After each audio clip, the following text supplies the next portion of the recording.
बिस्मिल्लाहिर्रहमानिर्रहीम, अस्सलामुअलैकुम। आप देख रहे हैं GNN और मैं हूं तनसीर जैदी। और मैं हूँ इकरार रियाज। हेडलाइंस आप जान चुके। बुलेटिन का आगाज करेंगे।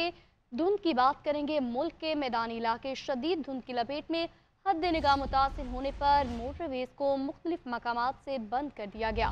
मोटरवे M2 इस्लामाबाद से कोट मोमिन तक शदीद धुंध के बायस बंद रही। मोटरवे M2 पिंडी भटिया से लाहौर और कोट मोमिन के लिए बंद कर दी गई है। इसी तरह मोटरवे M4 पिंडी भटिया से अब्दुल हकीम तक गाड़ियों का दाखिला ममनू। M5 ऊद शरीफ से ज़ाहिर पीर तक ट्रैफिक का दाखिला मुअत्तल कर दिया गया।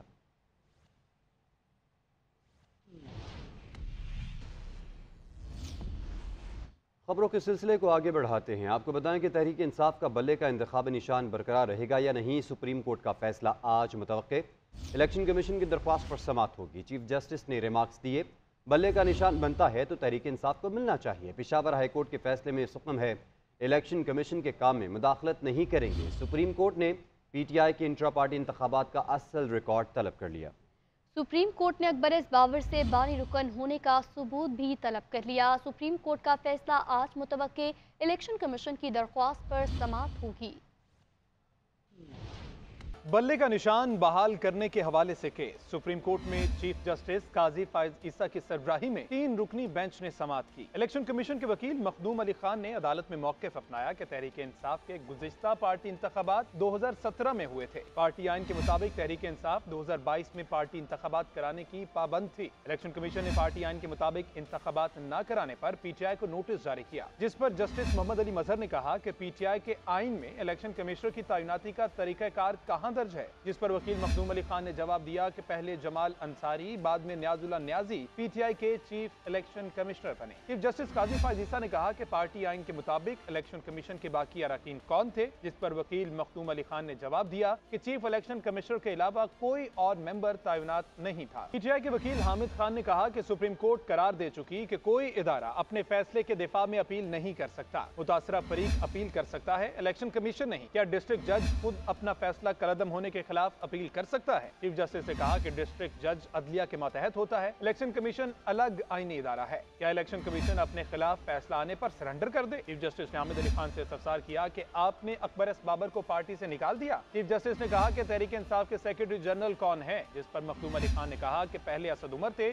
अब उमर अयूब सेक्रेटरी जनरल है। चीफ जस्टिस काजी फायज ईसा ने दोबारा सवाल पूछा कि क्या असद उमर ने PTI छोड़ दी है, जिस पर मखदूम अली खान ने जवाब दिया कि मीडिया रिपोर्ट्स के मुताबिक असद उमर तहरीक इंसाफ छोड़ चुके हैं। असद उमर सेक्रेटरी जनरल कैसे बने, इलेक्शन कमीशन रिकॉर्ड पर कुछ नहीं है। चीफ जस्टिस ने सवाल किया PTI के इंतखाबात कहाँ हुए थे, किसी होटल में या किसी दफ्तर या घर में, जिस पर तहरीक इंसाफ के वकला ने जवाब दिया कि सिमकनी के ग्राउंड में हुए थे। Chief election commissioner PTI Niazullah Niazi ने मौक़िफ़ अपनाया कि व्हाट्सएप पर लोगों को बताया था और लोग पहुंचे भी थे। वीडियो मौजूद है, अदालत में चला लें। जिस पर चीफ जस्टिस ने जवाब दिया, वीडियोस बाहर जाकर चलाएं, हम दस्तावेजात पर केस चलाते हैं। चीफ जस्टिस ने कहा PTI को लाहौर हाई कोर्ट क्यों पसंद नहीं आई, जिस पर तहरीक इंसाफ के वकील हामिद खान ने कहा कि पेशावर के अलावा कहीं भी सिक्योरिटी नहीं मिल रही थी। जिस पर चीफ जस्टिस बोले, मनपसंद अदालतों से रुजू करने से सिस्टम खराब होता है। बादजा हुक्मनामे में चीफ जस्टिस काजी फायज ईसा ने रिमार्क्स देते हुए कहा कि हमें आगाह किया गया कि आम इंतखाबात की वजह से मामला फौरी समाअत का है। हमारा वीकेंड बर्बाद करने का शुक्रिया। मुकदमे की मजीद समाअत सुबह 10 बजे होगी।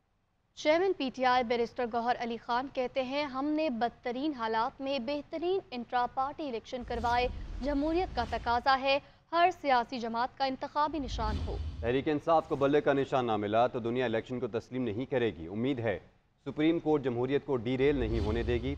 इलेक्शन कमीशन के पास 2 चश्मे हैं। एक चश्मे से 175 जमातें, दूसरे चश्मे से तहरीक इंसाफ को देखा जा रहा है। हर पॉलिटिकल पार्टी का पहचान उसके निशान से होता है।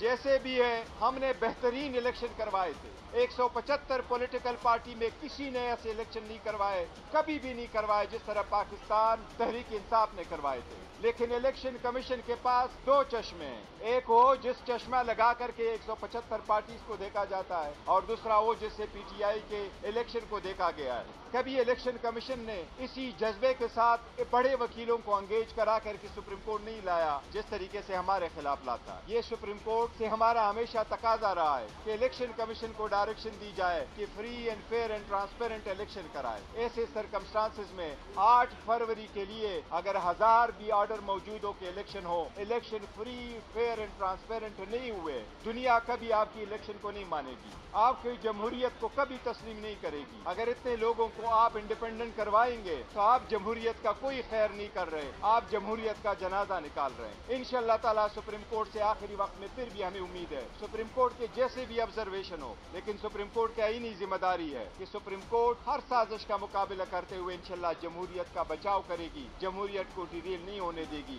इस प्रोसेस को रोकने नहीं देगी और इस प्रोसेस में सबको मसावी मौका फराहम करेगी और इंशाअल्लाह हमारा बल्ले को बहाल रखेगी। पीटीआई ने खैबर पख्तूनख्वा असम्बली की 115 सीटों के लिए उम्मीदवारों के नामों का ऐलान कर दिया। PK 79 से तैमूर सलीम झगड़ा, PK 81 से नौरीन आरिफ, PK 82 से कामरान बंगश PTI के उम्मीदवार हैं। PK 83 से मीना खान अफरीदी, PK 84 से फजल इलाही और PK 85 से जरालम खान इंतखाबी दंगल में उतरेंगे।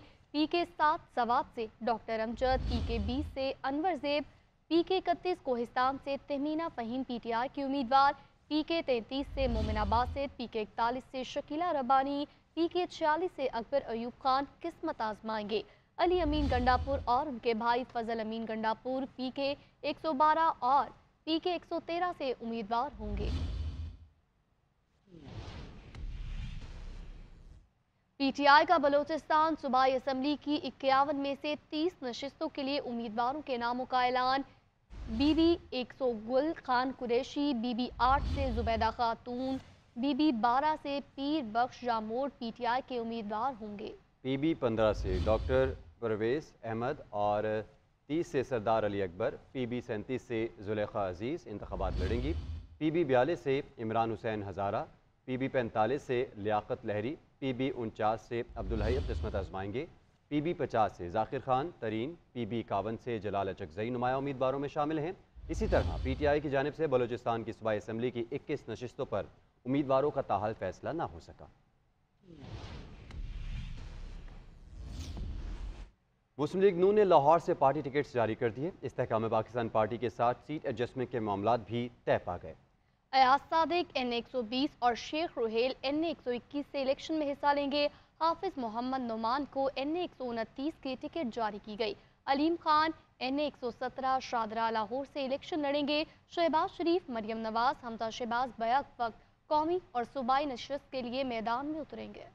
लाहौर से कौन इलेक्शन लड़ेगा? मुस्लिम लीग नून ने कार्ड शो कर दिए। NA 121 के लिए शेख रोहेल असगर की टिकट फाइनल हो गई। अयाज सादिक NA 120 से इलेक्शन लड़ेंगे। लाहौर से कौमी असम्बली की हल्का 130 से नवाज शरीफ, 123 से शहबाज शरीफ, 118 से हमजा शहबाज, 119 से मरियम नवाज, 126 से सैफुल मलूक खोखर, 127 से अता तारड़ और 122 से ख्वाजा साद रफीक इलेक्शन लड़ेंगे। लाहौर से सूबाई नशिस्तों PP 158 से शहबाज शरीफ, 159 से मरियम नवाज, 147 से हमजा शहबाज, 148 से मियां मुजतबा शुजाउर रहमान को टिकट जारी किया गया। साबिक मेंबर कौमी असम्बली सुहेल शौकत भट्ट को PP 151 से इलेक्शन में हिस्सा लेने पर राजी कर लिया गया, जबकि NA 120 से उनके कागजात नामजदगी वापस ले लिए गए। दूसरी जानिब नून लीग की IPP से सीट एडजस्टमेंट का अमल मुकम्मल हो गया। अलीम खान NA 117 और PP 149 से इलेक्शन लड़ेंगे। NA 128 लाहौर से ऑन चौधरी के साथ भी सीट एडजस्टमेंट हो गई। मुस्लिम लीग नून ने तलाल चौधरी को सेनेट का टिकट देने का फैसला कर लिया। जरा के मुताबिक तलाल चौधरी को सूबाई असम्बली के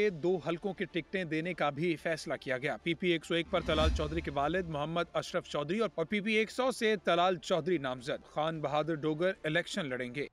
मैंने महंगाई की बात की तो कुछ लोगों को मेरी बात अच्छी नहीं लगी। एहसन इकबाल के बेटे के कागजात किसी वजह से जमा नहीं हुए। एहसन इकबाल ने खुद वहां से अपने कागजात जमा करवाए।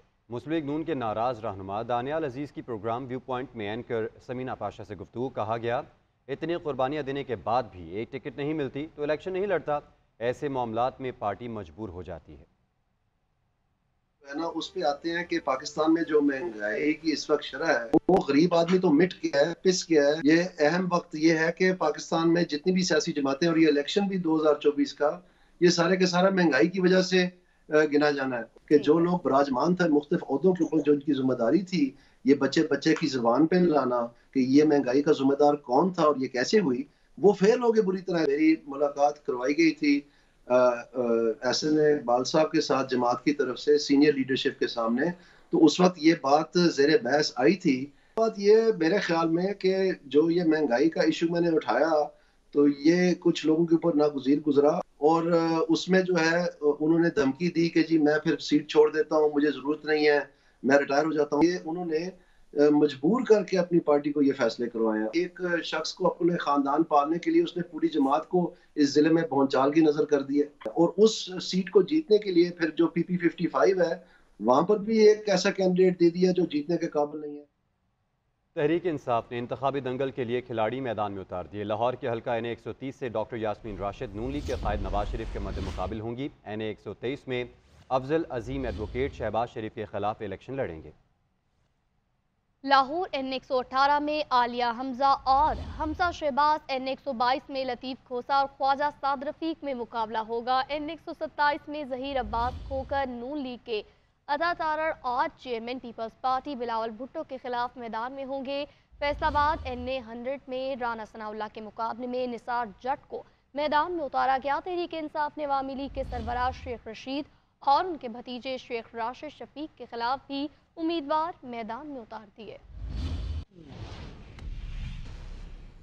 आम इंतखाबात के लिए मैदान तैयार। तहरीक इंसाफ ने हैवी वेट उम्मीदवारों के मुकाबले में फुर्तीले खिलाड़ी उतार दिए। लाहौर के सियासी मैदान पर हल्का NA 122 पर लतीफ खोसा साद रफीक का मुकाबला करेंगे। NA 118 पर आलिया हमजा शहबाज के मद्दे मुकाबिल हैं। उसी तरह NA 123 पर अफजल अजीम एडवोकेट शहबाज शरीफ को टफ टाइम देने को तैयार हैं। NA 126 में मलिक करामत खोखर और नून लीग के सैफुल मलूक खोखर इंतखाबी मैदान में उतरेंगे। NA 127 से जहीर अब्बास खोखर नून लीग के अता तारड़ के खिलाफ इलेक्शन लड़ेंगे। Chairman peoples party Bilawal Bhutto Zardari भी इस हल्के से उम्मीदवार हैं। NA 128 से सलमान अकरम राजा एडवोकेट इस्तेहकाम पाकिस्तान पार्टी के ओन चौधरी के खिलाफ मैदान में आ गए। NA 129 में मियां अजहर और नून लीग के हाफिज नोमान के दरमियान मुकाबला होगा। NA 130 में डॉक्टर यास्मीन राशिद साबिक वजीर आजम और नून लीग के कायद नवाज शरीफ का मुकाबला करेंगी। PTI ने NA 117 में अलीम खान, NA 119 में मरियम नवाज और NA 120 में अयाज सादिक के मुकाबले में अभी उम्मीदवारों का ऐलान नहीं किया। रावलपिंडी में तहरीक इंसाफ ने अपने पुराने इत्तेहादी शेख रशीद के साथ इत्तेहाद की बजाय उनके खिलाफ उम्मीदवार मैदान में उतार दिए। NA 71 सियालकोट में उस्मान डार की वालिदा रेहाना इम्तियाज डार ख्वाजा आसिफ के मद्दे मुकाबिल होंगी। NA 100 फैसलाबाद से डॉक्टर निसार जट राना सनाउल्लाह का मुकाबला करेंगे। NA 155 में पीर इकबाल शाह इस्तेकाम पाकिस्तान पार्टी के चेयरमैन जहांगीर तरीन के मद्दे मुकाबिल होंगे। NA 194 लाड़काना से सैफुल्लाह अबड़ो और NA 196 कुंबर शहदाद कोट से हबीबुल्लाह बिलावल भुट्टो के मद्दे मुकाबिल होंगे। NA 207 शहीद बेनजीराबाद से सरदार शेर मोहम्मद रिंद बलोच आसिफ अली जरदारी के खिलाफ इलेक्शन लड़ेंगे। जबकि MQM पाकिस्तान और PMLN के दरमियान कराची के हल्का NA 242 पर डेडलॉक बरकरार रहने के बाद नून लीग के सदर शहबाज शरीफ ने अपने कागजात वापस ले लिए।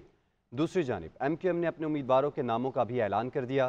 पार्टी के कई सीनियर और बड़े नाम टिकट्स न मिलने पर इलेक्शन की दौड़ से बाहर हो गए, जबकि मुस्तफ़ा कमाल के दस्तबरदार होने के बाद ख्वाजा इजहारुल हसन NA 247 से उम्मीदवार होंगे। राशिद सिद्दीक रिपोर्ट करेंगे। MQM पाकिस्तान और मुस्लिम लीग नून के दरमियान सिंध में इंतखाबी इत्तेहाद में डेडलॉक बरकरार। कराची के कौमी असम्बली के हल्के NA 242 से शहबाज शरीफ ने कागजात वापस ले लिए। नून लीग की जानिब से मुस्तफ़ा कमाल के मद्दे मुकाबिल ख्वाजा शुएब मंसूर उम्मीदवार होंगे। लीगी रहनुमा राना मशहूद के मुताबिक जिन हल्कों में सीट एडजस्टमेंट हो चुकी है वो बरकरार रहेगी। ऑलरेडी शहबाज शरीफ साहब के कागजात नामजदगी जो लाहौर से और कसूर से जमा हो चुके हैं, अप्रूव हो चुके हैं, तो शहबाज शरीफ साहब जो है वो उन दो हलकों से इलेक्शन लड़ेंगे। दूसरी जानिब MQM पाकिस्तान ने कौमी और सूबाई असम्बली की नशिस्तों पर उम्मीदवारों के नामों का ऐलान कर दिया। कराची से कौमी असम्बली की नशिस्त के लिए पार्टी सरबराह डॉक्टर खालिद मकबूल सिद्दीकी हल्का NA 248, doctor Farooq Sattar NA 244 और 241, हफीजुद्दीन 245, अमीनुल हक 246, मुस्तफ़ा कमाल के दस्तबरदार होने के बाद ख्वाजा इजहारुल हसन NA 247, जबकि आसिया इसाक NA 232 से उम्मीदवार होंगी। सिंध असम्बली की नशिस्तों पर PS 91 से अबू बकर सिद्दीक, 96 से शब्बीर कायम खानी, 92 से असलान अहमद, 93 से यासिरुद्दीन और PS 94 से नजम मिर्जा समेत दीगर को टिकट जारी कर दिया गया। किशवा जहरा, मोहम्मद हुसैन और रेहान हाशमी समेत दीगर कई रहनुमा पार्टी टिकट न मिलने पर इलेक्शन की दौड़ से बाहर हो गए। राशिद सिद्दीक, GNN कराची। जमीयत उलमा इस्लाम फे ने सूबा सिंध से कौमी और सूबाई असम्बली के हलकों के लिए उम्मीदवारों को टिकट्स जारी कर दिए। 10 खवातीन भी जनरल सीटों पर किस्मत आजमाई करेंगी। जमीयत उलमा इस्लाम फे की जानिब से जारी करदा एलामी के मुताबिक NA 193, 194 से मौलाना राशिद महमूद सोमरू उम्मीदवार हैं। NA 196 से मौलाना नासिर महमूद सोमरू, NA 208 से अनीला बीबी, NA 245 से मौलाना अमीनुल्लाह नुमाया हैं। सूबाई असम्बली की सीट PS 1 से आसिया बीबी, PS 32 से जब्बन बीबी, PS 39 से खुर्शीद बीबी, PN 44 से शाइस्ता बीबी, PS 50 से आसिया बीबी, PS 66 से अंबर बीबी, PS 68 से बीबी उम्मे मुआविया, PS 79 से रजिया बीबी, PS 117 से रुकैया बीबी उम्मीदवार होंगी। इलेक्शन कमीशन ने इंतखाबी निशानात की मुकम्मल फहरिस्त जारी कर दी। बल्ले का निशान इंतखाबी फहरिस्त में मौजूद नहीं। इलेक्शन कमीशन ने इंट्रा पार्टी इलेक्शन करवाने वाली 13 जमातों की रजिस्ट्रेशन मनसूख कर दी। तफसीलात देखिए इस रिपोर्ट में। इंतखाबी निशानात की मुकम्मल फहरिस्त जारी। इलेक्शन कमीशन की जानिब से सियासी जमातों के लिए 145 इंतखाबी निशान मखसूस, जबकि बल्ले का निशान इंतखाबी फहरिस्त में मौजूद नहीं। आजाद उम्मीदवारों के लिए 177 इंतखाबी निशान भी फहरिस्त में शामिल। इलेक्शन कमीशन की जानिब से मजमूई तौर पर 322 इंतखाबी निशानात की फहरिस्त रिटर्निंग अफसरान को भिजवा दी गई। दूसरी जानिब इलेक्शन कमीशन ने इंट्रा पार्टी इलेक्शन न करवाने वाली 13 जमातों की रजिस्ट्रेशन मनसूख कर दी, जिनमें all Pakistan minority alliance, all Pakistan Tehreek, Awami party Pakistan, Bahawalpur national Awami party, Sabka Pakistan, Pakistan Aman council party, Pakistan national Muslim league, Pakistan Barabari party, मसीही अवामी पार्टी, सुन्नी तहरीक और दीगर पार्टीज शामिल हैं। इलेक्शन कमीशन की जानिब से मुस्लिम लीग जनाह और जमीयत उलमा इस्लाम नौरानी को इलेक्शन लड़ने की इजाजत मिल गई। कागजात नामजदगी मुस्तरद या मंजूरी। इलेक्शन ट्रिब्यूनल्स के फैसलों के खिलाफ उम्मीदवारों ने आला अदलिया से रुजू कर दिया। चेयरमैन PTI मुराद सईद और दीगर ने हाई कोर्ट में दरख्वास्त दायर की है। फैसलाबाद से निसार जट, बलोचिस्तान से अख्तर मेंगल और जमाल रईसानी को इलेक्शन लड़ने की इजाज़त मिल गई। लाहौर हाई कोर्ट ने फवाद चौधरी की दरख्वास्त पर फैसला महफूज कर लिया। कौन इलेक्शन लड़ सकेगा और कौन होगा इंतखाबात से बाहर। इलेक्शन ट्राइब्यूनल्स के फैसलों के खिलाफ हाई कोर्ट में समाअत का मरहला शुरू। हल्का NA 130 से नवाज शरीफ के कागजात मंजूरी का फैसला लाहौर हाई कोर्ट में चैलेंज कर दिया गया। दरखास्त में कहा गया कि नवाज शरीफ ताहयात नाअहल हैं, इलेक्शन नहीं लड़ सकते। सुप्रीम कोर्ट का फैसला कागजात मंजूर करने के बाद आया। उधर चेयरमैन PTI ने भी हाई कोर्ट से रुजू कर लिया। हल्का NA नवासी मियांवाली और हल्का 122 लाहौर से कागजात मुस्तरद होने के खिलाफ दरखास्तें दायर कर दी गई। फैसलाबाद से राना सनाउल्लाह के मद्दे मुकाबिल PTI उम्मीदवार निसार जट को इलेक्शन लड़ने की इजाजत मिल गई। सवात से मुराद सईद ने 2 हल्कों से कागजात नामजदगी मुस्तरद होने पर पेशावर हाई कोर्ट में दस्तक दे दी। लाहौर हाई कोर्ट ने कागजात नामजदगी मुस्तरद होने के खिलाफ फवाद चौधरी की अपील पर फैसला महफूज कर लिया। बलोचिस्तान हाई कोर्ट ने इलेक्शन ट्राइब्यूनल के फैसले को कलअदम करार देकर अख्तर मेंगल और पीपल्स पार्टी के उम्मीदवार जमाल खान रईसानी को इलेक्शन लड़ने की इजाजत दे दी। रुबीना इरफान की अपील खारिज कर दी गई, जबकि मजलिस वहदत मुस्लिमीन और अक़लियती रहनुमा को भी इलेक्शन लड़ने की इजाजत मिल गई। सिक्योरिटी चैलेंजेस के पेश नज़र आम इंतखाबात 3 माह के लिए मुलतवी करने की करारदाद सेनेट में जमा करवा दी गई। करारदाद आज़ाद पार्लिमानी ग्रुप के सेनेटर हदायतुल्लाह ने जमा करवाई। करारदाद में कहा गया है कि ऐवान बाला इलेक्शन कमीशन और सुप्रीम कोर्ट पर जोर देता है कि वह इंतखाबात के पुरअमन इनेकात पर हमदर्दाना गौर करे। ऐवान इंतखाबी उम्मीदवारों को निशाना बनाने के वाक़यात में मुसलसल इजाफे पर गहरी तशवीश का इजहार करता है। करारदाद में हालिया पुरतशद्दुद हमलों का भी जिक्र किया गया।